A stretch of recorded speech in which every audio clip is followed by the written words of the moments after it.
আজ আবার চলে এলাম নতুন একটা ভিডিও নিয়ে। সামনে চৈত্র সংক্রান্তি, পয়লা বৈশাখ, তাই খুব ব্যস্ত আছি বাড়িঘর পরিষ্কার করা নিয়ে। অনেক সময়ের ব্যাপার, একদিনে তো আর হয় না। আজ যেমন ফুল গাছের টবের পেছনে লেগেছি, তাই সকাল থেকেই শুরু করেছি টবের মাটিগুলো আলগা করার কাজে। দেখা যাক কতগুলো করতে পারি। আমি গাছ লাগাতে খুব ভালোবাসি, শুধু যে ফুল গাছ তা নয়, ফল গাছও।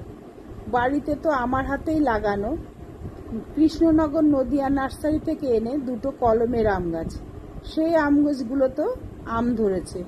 চারা তৈরি করে পেয়ারা গাছও লাগিয়েছি, সেই গাছও পেয়ারা হয়।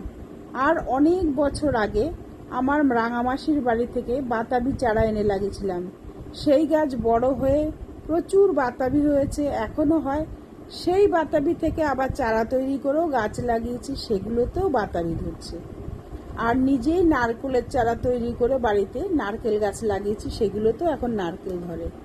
বিলেতি আমড়া গাছ, গন্ধরাজ লেবু গাছ, লিচু গাছ, এগুলো সবই লাগিয়েছি, সবই ফলন হয়। পাতিলেবু গাছও লাগিয়েছিলাম, প্রচুর পাতিলেবু হতো, কিন্তু গাছটা মরে গেছে। আমি যেখানেই যাই না কেন সেখান থেকেই বরাবরই কোনো না কোনো গাছের চারা হোক বা ডালা হোক এনে লাগাই।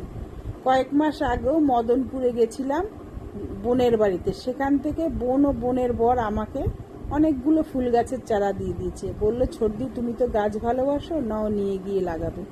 এর মধ্যে ঝুমার বাড়িতে গেছিলাম, ওখান থেকেও ফুল গাছের ডালা, ফুলের চারা নিয়ে এসেছি, সেগুলো লাগিয়েছি। পরে একদিন তোমাদের সাথে সব সেগুলো ভিডিওতে শেয়ার করব।